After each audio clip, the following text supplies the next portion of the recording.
History Secrets.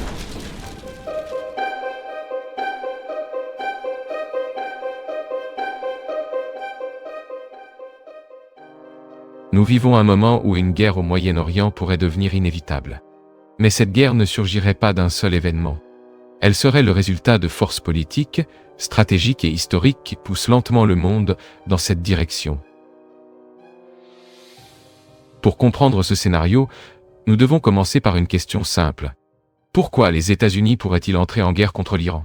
Selon l'analyse présentée dans cette leçon, il existe 3 forces principales qui poussent dans cette direction. 3 centres de pouvoir qui, pour différentes raisons, ont un intérêt direct dans un affrontement militaire. La première force est le lobby pro-Israël aux États-Unis. Ce lobby n'est pas composé uniquement d'organisations juives.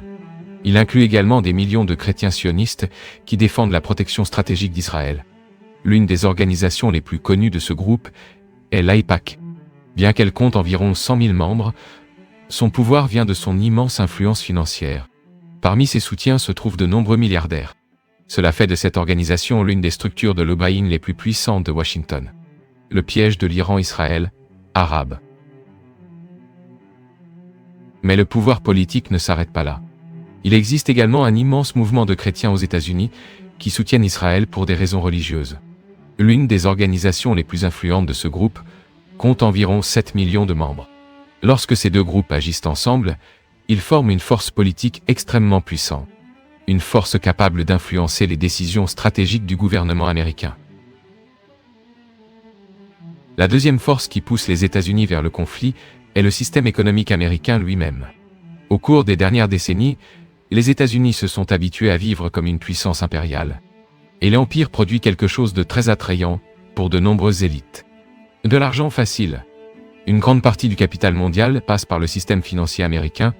Des institutions comme Wall Street sont devenues extrêmement influentes. Et de nombreuses personnes s'enrichissent simplement en spéculant sur les flux de capitaux internationaux. Ce système crée des incitations à maintenir le pouvoir militaire global des États-Unis. Parce que ce pouvoir garantit la structure économique qui soutient ce flux financier. La troisième force qui pousse au conflit est l'Arabie Saoudite. À première vue, beaucoup imaginent que le principal conflit du Moyen-Orient se situe entre Israël et l'Iran. Mais, stratégiquement, l'affrontement le plus profond de la région est entre l'Arabie Saoudite et l'Iran. Israël voit l'Iran comme une menace pour sa sécurité. Principalement parce que l'Iran soutient des groupes comme le Hezbollah et le Hamas. Mais pour l'Arabie Saoudite, l'Iran représente quelque chose d'encore plus grave. Une menace directe pour sa propre existence en tant que puissance régionale. Le piège de l'Iran-Israël, arabe. C'est pourquoi, pour de nombreux stratèges saoudiens, le conflit avec l'Iran n'est pas une option future. C'est un problème qui doit être résolu le plus rapidement possible. Lorsque ces 3 forces s'alignent, un environnement politique extrêmement dangereux apparaît. Un environnement dans lequel les décisions militaires commencent à sembler inévitables. Dans ce contexte, une figure centrale émerge. Donald Trump.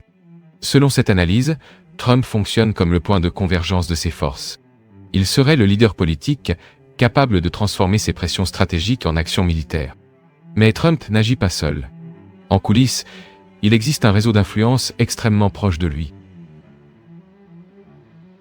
L'une des figures les plus importantes de ce réseau est Jared Kushner. Kushner est le gendre de Donald Trump. Il est marié à Ivanka Trump. Mais son importance va bien au-delà de cette relation familiale. Kushner entretient des relations personnelles extrêmement proches avec 2 figures centrales de la politique du Moyen-Orient. Benjamin Netanyahou, dirigeant d'Israël, et Mohammed Ben Salman, prince héritier de l'Arabie Saoudite. Le piège de l'Iran-Israël, arabe. La relation entre Kushner et Netanyahou est particulièrement étroite. Il existe des récits selon lesquels, lorsque Netanyahou visite les États-Unis, il séjourne souvent chez la famille Kushner. À une occasion, Netanyahou a même dormi dans la chambre de Jared Kushner, pendant que Kushner dormait au sous-sol de la maison. Ce type de proximité montre le niveau de confiance entre eux. Le lien avec l'Arabie Saoudite est également profond. Lorsque Kushner a créé un fonds d'investissement privé, le gouvernement saoudien a investi environ 2 milliards de dollars. Ce type de soutien financier révèle un alignement stratégique clair. Une connexion politique qui traversent les gouvernements et les frontières. Au sein de ce réseau de relations, Trump devient la figure capable d'exécuter des décisions stratégiques. Et selon cette analyse, il existe une forte possibilité que Trump revienne à la présidence. Si cela se produit, certains choix politiques pourraient rendre le scénario encore plus tendu.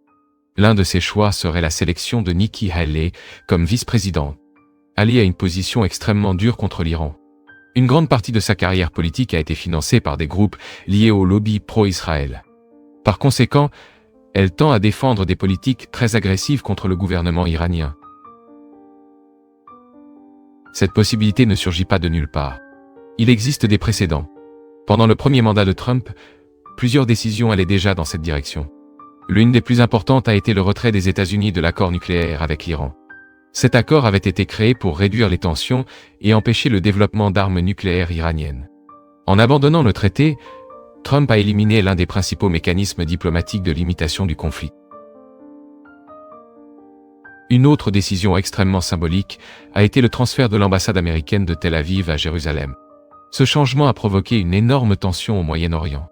Parce que Jérusalem est l'un des territoires les plus disputés de la région. Et cette décision a été interprétée comme un alignement total des États-Unis avec Israël. En outre, Trump a maintenu des relations extrêmement amicales avec l'Arabie saoudite. Même après l'assassinat brutal d'un journaliste saoudien qui a suscité l'indignation internationale. Dans le même temps, son gouvernement a promu les accords d'Abraham. Ces accords visaient à rapprocher Israël de plusieurs pays arabes. Mais ils avaient aussi un objectif stratégique clair. Créer un front régional contre l'Iran. Et ensuite s'est produit l'un des événements les plus dramatiques de cette escalade. En janvier 2020, Trump a autorisé l'assassinat du général iranien Qassem Soleimani. Soleimani était l'une des figures militaires les plus importantes de l'Iran. Il commandait la garde révolutionnaire, une organisation militaire qui exerce une énorme influence sur la politique iranienne. La mort de Soleimani a été perçue par de nombreux analystes comme un acte de guerre. Un événement qui a dangereusement rapproché les deux pays d'un conflit direct. Face à tout cela, une hypothèse inquiétante émerge. Si Trump revient au pouvoir, une guerre contre l'Iran pourrait devenir une priorité stratégique. Mais il existe un détail crucial dans cette histoire. Même s'il existe des forces politiques qui poussent à la guerre, même si des dirigeants sont prêts à initier le conflit, il existe un acteur qui doit encore exécuter cette décision. Les militaires.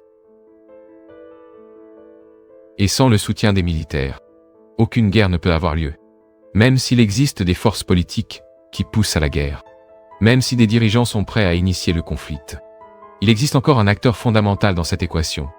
Les militaires des États-Unis. Sans eux, aucune guerre ne peut avoir lieu. C'est pourquoi nous devons comprendre comment la pensée militaire américaine a changé au cours des dernières décennies. Il y a 30 ans, les militaires des États-Unis suivaient une doctrine assez traditionnelle. Une doctrine fondée sur 3 principes fondamentaux. Concentrer les forces, éviter d'être encerclés, protéger les lignes d'approvisionnement. Ces 3 principes étaient considérés comme des règles absolues de la guerre. La logique derrière cette doctrine était simple. Une guerre traditionnelle exige une mobilisation nationale. Un soutien politique est nécessaire. Un financement public est nécessaire. Et surtout, le soutien de la population est nécessaire. Parce que ce sont des citoyens qui combattent. Ce sont des citoyens qui paient pour la guerre. Mais cette logique a commencé à changer au début du XXIe siècle. En 2003, lors de l'invasion de l'Irak, les États-Unis ont adopté une nouvelle doctrine militaire. Une doctrine appelée « Agachok » et « Effroi ». Cette stratégie promettait quelque chose de radicalement différent. Des guerres rapides. Des guerres peu coûteuses. Des guerres décisives. La nouvelle stratégie reposait sur 3 piliers technologiques. Une suprématie aérienne absolue. Une information totale obtenue par satellite et système de renseignement. Et des forces spéciales hautement entraînées. L'idée était simple. Si vous dominez le ciel, si vous voyez tout, et si vous possédez des unités hautement mobiles, alors vous n'avez plus besoin de grandes armées. Cela changerait complètement la nature de la guerre. Il serait désormais possible de vaincre n'importe quel pays rapidement. Sans mobilisation nationale. Sans grand soutien populaire. Sans guerre longue. La guerre d'Irak semblait confirmer cette théorie. En quelques semaines, le régime de Saddam Hussein a été renversé. Pour de nombreux stratèges américains, cela semblait prouver que la nouvelle doctrine fonctionnait. Mais cette victoire apparente a engendré quelque chose d'extrêmement dangereux. L'arrogance stratégique. Après 2003, beaucoup au sein des forces armées américaines ont commencé à croire en quelque chose de très simple. Les États-Unis peuvent gagner n'importe quelle guerre, contre n'importe quel ennemi. N'importe où sur la planète. Cette confiance absolue est devenue une partie de la culture militaire. Mais il y a un problème avec cette vision. Elle ignore quelque chose de fondamental. Les limites réelles. Un exemple récent aide à comprendre cela. Quelque chose appelé l'opération Gardien de la Prospérité. Au cours des derniers mois, les rebelles Houthis au Yémen ont commencé à attaquer des navires en mer Rouge. Cette route maritime est l'une des plus importantes de la planète. Une grande partie du commerce international passe par là. Lorsque ces attaques ont commencé, les États-Unis ont envoyé une grande force navale dans la région. L'objectif était simple: protéger les routes maritimes. Mais quelque chose d'inattendu s'est produit. Les États-Unis n'ont pas réussi à arrêter les attaques. Même avec une puissance militaire énorme. Même avec des navires avancés. Même avec une suprématie technologique. Les Houthis ont continué à attaquer des navires. Cela révèle une limite importante. Les États-Unis possèdent une technologie extraordinaire. Ils possèdent des satellites. Ils possèdent des drones. Ils possèdent des forces spéciales. Mais ils ne possèdent pas quelque chose d'essentiel pour certains types de guerre. Une grande quantité de troupes terrestres. Ils n'ont pas assez d'infanterie. Ils n'ont pas assez de navires pour contrôler toutes les routes. Et ils n'ont pas une présence militaire massive partout. C'est pourquoi, malgré toute la technologie, les attaques ont continué. Le président Joe Biden lui-même a reconnu quelque chose de surprenant. Les États-Unis ne parvenaient pas à arrêter les Houthis. Et pourtant, l'opération continuerait. Cette attitude révèle quelque chose de profond sur la pensée stratégique actuelle. Même lorsqu'ils sont confrontés à des limites réelles, les dirigeants continuent d'agir comme si ces limites n'existaient pas. Et cette mentalité peut conduire à des décisions extrêmement risquées. Parce que si vous croyez que vous pouvez gagner n'importe quelle guerre, alors il n'y a aucune raison d'éviter les conflits. Maintenant, imaginez ce qui se passerait si les États-Unis recevaient l'ordre d'envahir l'Iran. De nombreux militaires obéiraient probablement. Parce que, dans cette logique, la défaite n'est tout simplement pas considérée comme une possibilité. Mais il y a un autre côté dans cette équation. L'Iran lui-même. Et au sein de l'Iran, il existe une institution extrêmement puissante. La garde révolutionnaire. La garde révolutionnaire est née après la révolution iranienne de 1979. Ce n'est pas seulement une force militaire. Elle possède aussi une énorme influence politique et économique à l'intérieur du pays. Et sa vision du monde est profondément marquée par des événements historiques. Entre 1953 et 1979, l'Iran a été gouverné par le Shah, un régime autoritaire soutenu par les États-Unis. Pendant cette période, le pays fonctionnait comme un État policier brutal. La police secrète poursuivait les opposants, emprisonnait les dissidents, et maintenait un contrôle rigide sur la population. Lorsque la révolution a eu lieu en 1979, de nombreux Iraniens ont associé ce régime au soutien américain. Cela a créé une profonde méfiance envers les États-Unis. Une méfiance qui existe encore aujourd'hui. La garde révolutionnaire observe aussi d'autres choses. Les États-Unis protègent Israël. Les États-Unis maintiennent des alliances avec l'Arabie Saoudite. Et les États-Unis continuent d'intervenir dans plusieurs parties du Moyen-Orient. Pour beaucoup au sein de la garde révolutionnaire, cela représente une menace directe. Mais il existe un événement récent qui a intensifié encore davantage cette hostilité. La mort du général Qassem Soleimani. Soleimani était une figure extrêmement respectée en Iran. Lorsqu'il a été assassiné en 2020 sur ordre de Trump, cela a provoqué une énorme indignation dans le pays. Pour beaucoup d'Iraniens, cela a été un acte de guerre. À cause de cela, certaines factions au sein de la garde révolutionnaire ont commencé à défendre quelque chose de radical. Provoquer les États-Unis. Forcer une guerre. parce qu'elle croit que cet affrontement pourrait affaiblir l'influence américaine dans la région.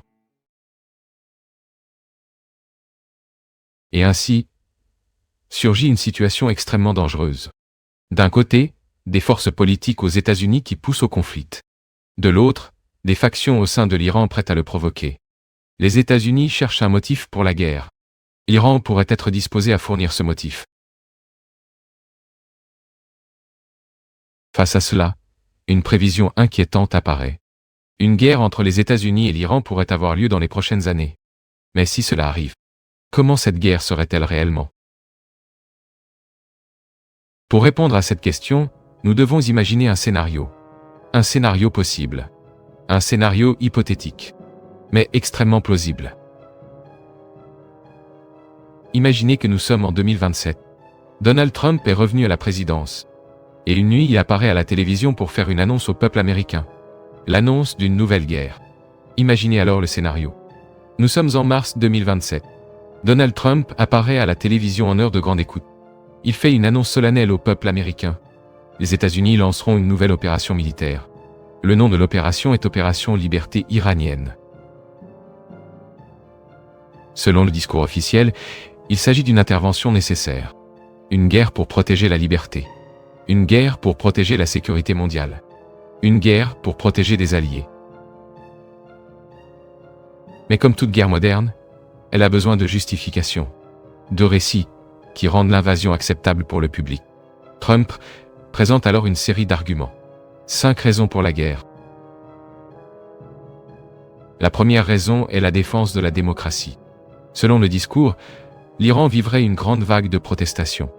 Des protestations religieuses. Des protestations politiques. Des protestations ethniques. Des milliers de personnes seraient dans les rues pour exiger la liberté. Et le gouvernement iranien répondrait par une répression brutale. Le récit présenté est simple. Le peuple iranien veut la démocratie. Mais il est écrasé par une dictature. Par conséquent, les États-Unis auraient une responsabilité morale. Protéger le peuple iranien. Aider à renverser le régime. Apporter la liberté au pays. Le deuxième argument concerne les armes nucléaires. Selon le discours présidentiel, les services de renseignement américains et israéliens auraient découvert quelque chose d'alarmant. L'Iran serait extrêmement proche de développer des armes nucléaires. Peut-être à seulement 1 mois de produire plusieurs bombes. Des bombes capables de détruire des villes entières. New York, Los Angeles, San Francisco. Face à ce danger, l'argument serait clair. Il faut attaquer d'abord. Détruire le programme nucléaire avant qu'il ne soit trop tard. Le troisième argument concerne le commerce mondial. Des groupes alliés à l'Iran attaqueraient des routes maritimes au Moyen-Orient. La mer Rouge, le détroit d'Ormuz. Ces routes sont vitales pour le commerce international. Environ 40% du pétrole mondial passe par cette région. Principalement pour des économies asiatiques comme la Chine, le Japon et la Corée du Sud. Si ces routes sont bloquées, l'impact économique serait gigantesque. Crise énergétique, inflation mondiale, instabilité financière. Par conséquent, les États-Unis auraient la responsabilité de protéger ces routes. Protéger l'économie mondiale. Le quatrième argument concerne les alliés. Selon le récit officiel, l'Iran attaquerait Israël et l'Arabie saoudite par l'intermédiaire de groupes armés. Le Hezbollah aurait intensifié ses attaques contre Israël. Tandis que les Houthis s'attaqueraient des installations pétrolières saoudiennes. Face à cela, les États-Unis auraient l'obligation de défendre leurs alliés.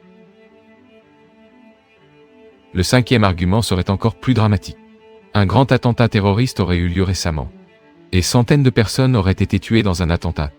Le renseignement américain affirmerait disposer de preuves que l'opération a été parrainée par l'Iran. Ces 5 justifications formeraient la base du récit public. Démocratie.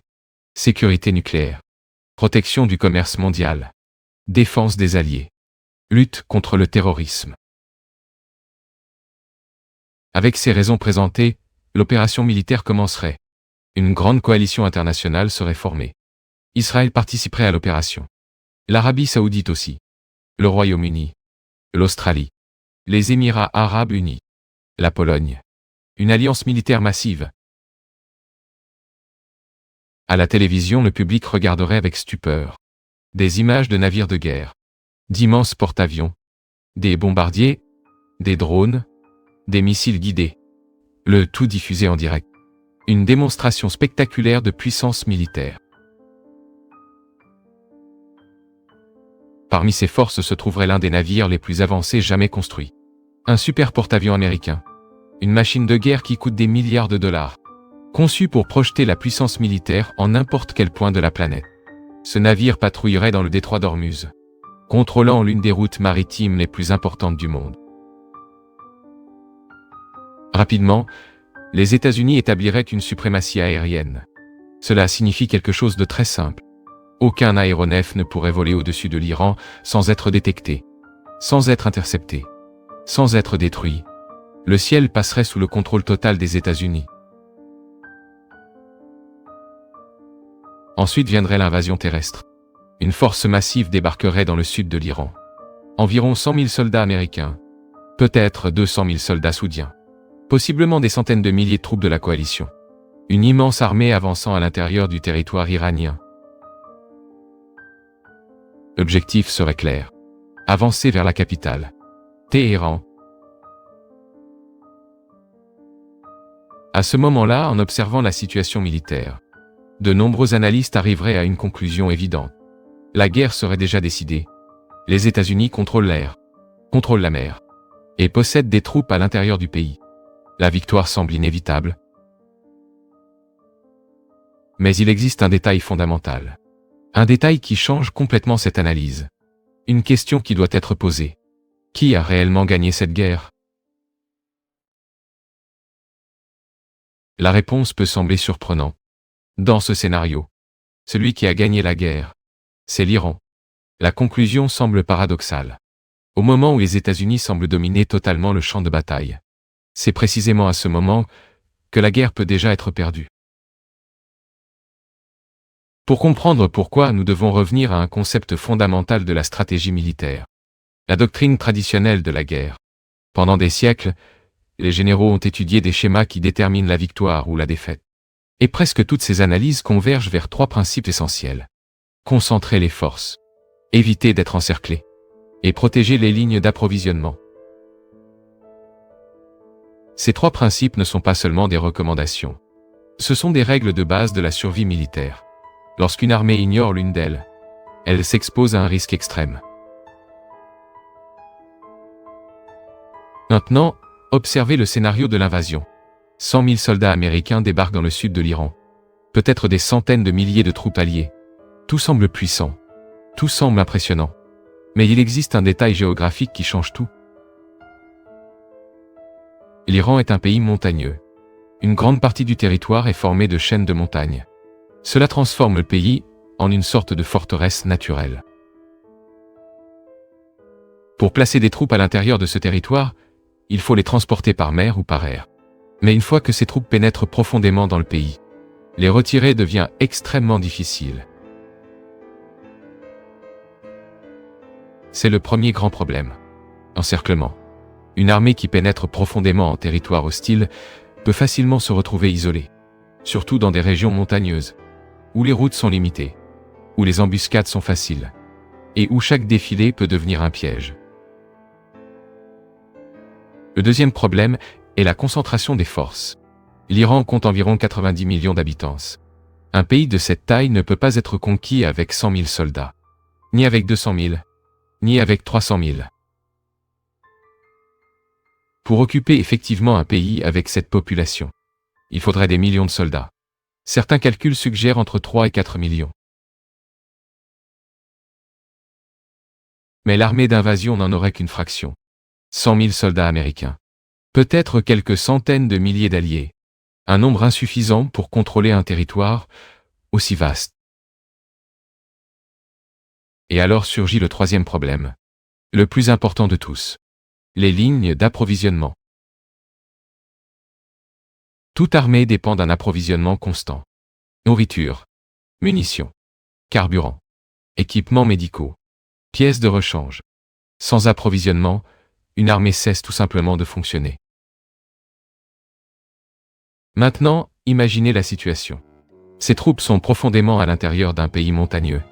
Pour les ravitailler, il faudrait transporter les approvisionnements par voie aérienne. Hélicoptères, avions de transport, drones logistiques. Mais les montagnes créent un environnement parfait pour les embuscades.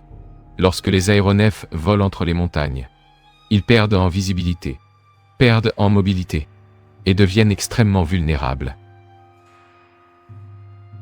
Un seul combattant caché sur un versant, avec un lanceur portatif, peut abattre un aéronef. Cela s'est produit d'innombrables fois dans l'histoire. Afghanistan, Tchétchénie, Syrie. Par conséquent, ravitailler ces troupes deviendrait un cauchemar logistique. Sans approvisionnement constant, sans route sûre, sans infrastructure fiable. L'armée d'invasion se retrouverait piégée. Piégée en territoire ennemi, sans capacité d'avancer, et sans capacité de reculer. À ce moment-là, quelque chose de curieux se produit. Les soldats cessent d'être une force offensive. Ils deviennent les otages de l'opération elle-même. Mais il existe un autre facteur encore plus important. La population locale. Une guerre moderne ne se décide pas seulement entre armées. Elle se décide entre armée et population. Et c'est là que l'Iran possède un avantage décisif. L'Iran n'est pas seulement un territoire. C'est une société avec une forte identité culturelle. Une population marquée par des décennies de conflits. Et profondément méfiante à l'égard des puissances étrangères. Lorsque des troupes étrangères envahissent un pays avec ces caractéristiques, la guerre change complètement de nature. Elle cesse d'être une guerre conventionnelle et devient une guerre d'usure. Dans une guerre d'usure, la technologie n'est pas le facteur principal. Ce qui compte, c'est le temps, la résistance et la capacité à supporter la souffrance.